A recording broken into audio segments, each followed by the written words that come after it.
আসসালামু আলাইকুম। দেশে এবং দেশের বাইরে যারাই দেখছেন আমাদের এই অনুষ্ঠান, আপনাদের সবাইকে স্বাগতম। আজকে আমরা এসেছি সিলেট জেলার দুগ্ধ খামারে। আমরা প্রতিনিয়ত চেষ্টা করি আপনাদেরকে কিছু শেখানোর, নিজে কিছু শেখার। আজকে আমরা যেই খামারটিতে এসেছি, আপনাদেরকে আজকে আমরা সেই খামারের যে মালিক, ওনার সাথে আপনাদেরকে পরিচয় করিয়ে দেব। আসুন আমরা চলে যাই সরাসরি ওনার কাছে। এই মুহূর্তে আমরা আছি সিলেট জেলা দুগ্ধ খামারের সহকারী পরিচালক মোহাম্মদ কামরুজ্জামান স্যারের সাথে আপনাদেরকে পরিচয় করে দিচ্ছি। স্যার, আপনাদেরকে খামারে কি কি প্রয়োজনীয় স্যার আপনাদেরকে বলে দেবেন। আমরা আপনাকে জানতে চাই যে খামারে কি কি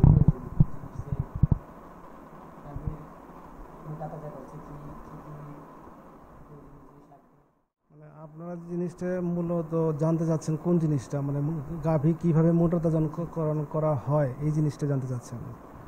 আচ্ছা, এখন এক একজন খামার করে এক এক জিনিস মানে জানার জন্য, আর আপনি যাচ্ছেন কিভাবে গরু মোটরতাজাকরণ করা হয় সেই জিনিসটা জানার জন্য। তো মোটরতাজাকরণ করা হয়, এটা একটা খাদ্য আছে, সেটা হলো ইউএমএস, মানে ইউরিয়া মোলাসেস স্ট্র। এর মাধ্যমে গরু মোটরতাজাকরণ করা হয়। আপনার কাছে আরেকটা জিনিস জানতে চাই যে আমরা যে যে গাভীগুলো তুলবো খামারে, বাসস্থানটা কীরকম থাকার দরকার, থাকার জায়গাটা আপনি জানতে চাচ্ছেন যে জিনিসটা, সেটা হলো যে গরু থাকার জন্য যে বাসস্থানটা, সেই বাসস্থানটা কীরকম হবে। তো এখন যাই হোক, ঘরটা হইতে হবে উন্মুক্ত ঘর।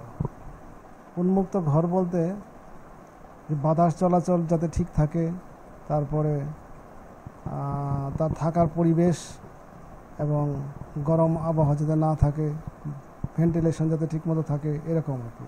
সোজা কথা হলো, আপনি যেখানে ভালো থাকবেন, আপনার জন্য যে পরিবেশটা ভালো মনে হবে, ঠিক ওই রকম পরিবেশ দিতে হবে।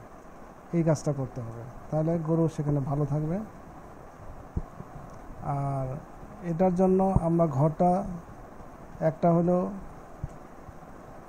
একমুখী ঘর হতে পারে, আবার দ্বিমুখী ঘর হতে পারে। দ্বিমুখী যদি ঘর হয় তাহলে সেখানে ফেস আউট সিস্টেম এবং face in system. Face out system হলো ঘরের ভিতরে দুই সারি গরু থাকবে, দুই সারির ভিতরে মুখ থাকবে, গরুর মুখ থাকবে দুই দিকে। আর যদি ফেস ইন সিস্টেম হয় তাহলে ঘরের ভিতরে গরুর মাথা থাকবে একদিকে। তার মানে গরুর যে মুখটা, দুইটা গরুর মুখটা একদিকে থাকবে, এটাকে বলা হয় ফেস ইন সিস্টেম। এই ফেস ইন এবং ফেস আউট, এই দুইটা সিস্টেমে গরু আমরা রাখতে পারি। আর সবচেয়ে বড় যে জিনিসটা, সেটা হলো গরুর, যদি আমি বলি যে ফেস আউট সিস্টেম যদি হয়, ফেস আউট সিস্টেমে ঘর করতে গেলে দুই দিকে থাকবে গরুর ম্যানজার। প্রথম হলো রাস্তা, চলাফেরা করার জন্য রাস্তা, তারপরে ম্যানজার, তারপরে গরুর দৈর্ঘ্য হিসেবে 5 ফিট রাখা হয়। এরপরে 1 ফিট দেওয়া হয় নর্দমা। এরপরে ওই একই সিস্টেমে আবার আরেকটা সারি ওই একই সিস্টেমে রাখা হয়। তার মানে একটা গরুর জন্য মূলত 75 বর্গফুট জায়গা প্রয়োজন হয়। 75 বর্গফুট জায়গা করতে গেলে প্রথম হলো মানুষের চলাফেরার জন্য বাইরের দিক থেকে 3 ফিট, তারপরে ম্যানজারের জন্য খাদ্য এবং পানি পাত্র অর্থাৎ ম্যানজারের জন্য হলো 2 ফিট, তাহলে 3 2 5 ফিট। আর হলো গরু রাখার জন্য 5 ফিট, 5 ফিট 10 ফিট, 10 ফিট। আর হলো 1 ফিট হলো গর্ত, 11 ফিট। আর হলো 11 ফিট, আর রাস্তাও থাকবে 4 ফিট। 4 ফিট হলে 11 4 15 ফিট, 15 ফিট। গরু খাদ্যটা ম্যানজারে দিতে হবে। ওইখানে ম্যানজারের ভিতরে পানিও থাকবে, খাদ্যও থাকবে। এটা দুই সিস্টেমে করা যায়। ম্যানজার মানে খাদ্যপাত্র পানিপাত্র, খাদ্যপাত্র পানিপাত্র, এই সিস্টেমে করা যেতে পারে। অথবা একটা পাত্রের ভিতরেই ওখানে খাদ্য এবং পানি একসাথে দেওয়া যেতে পারে। এটা এক একজন এক এক সিস্টেমে করে।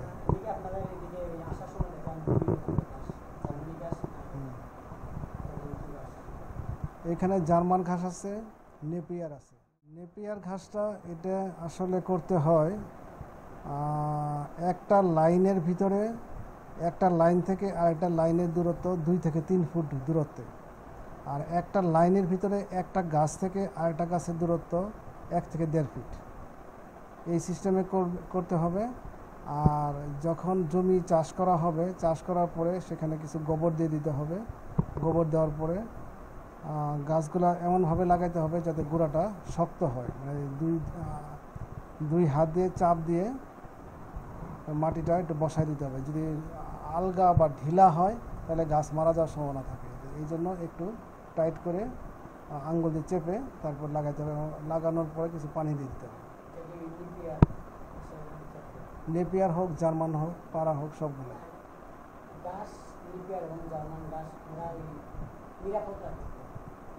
নিরাপদ রাখার জন্য ঘেরাও দিতে হবে।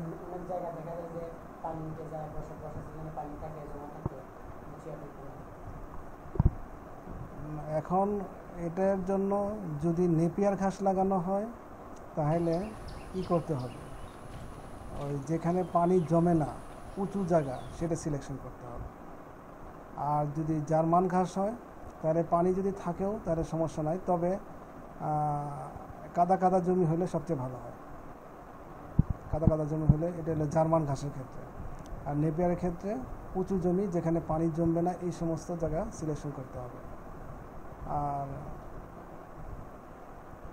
যতবার কাটা হবে, নেপিয়ার ঘাসটা কাটতে হবে মাটি থেকে 4 আঙ্গুল উঁচুতে। এরপরে একটু মাটি দুই পাশ থেকে একটু মাটি এনে হাত দিয়ে মাটি দিয়ে দিতে হবে, অনেকটা আখ গাছের মতো বা আলু গাছের মতো। এইভাবে দিয়ে দিলে গাছটা ভালো থাকে। এবং আর আরেকটা জিনিস হলো, এই ঘাসগুলা নেপিয়ার, বিশেষত নেপিয়ার ঘাসগুলা, এগুলা প্রথম বছরে 5 থেকে 6 বার কাটা যায়, আর দ্বিতীয় বছর থেকে 10 থেকে 12 বার কাটা যায়। তার মানে যত দিন যায় সাইড থেকে ড্যামেজ সারলে তাদের প্রোডাকশনটা ভালো হয়। এটা হলো মূল জিনিস নেপিয়ার ঘাসের। আর জার্মান ঘাসটাও এরকম মোটামুটি একবার লাগাইলে বছরে 10 থেকে 12 বার কাটা যায়। 10 থেকে 12 বার কাটা যায়। পৃথিবীতে যত প্রকার গরু আছে তার মধ্যে সবচেয়ে ভালো দুধ দেওয়া গাভী হলো হলস্টেইন ফ্রিসিয়ান। হলস্টেইন ফ্রিসিয়ান যদি অরিজিনাল ব্রিড পাওয়া যায়, সেখানে 50 থেকে 70 লিটার পর্যন্ত দুধ পাওয়া যায় আর একটা গাভী থেকে।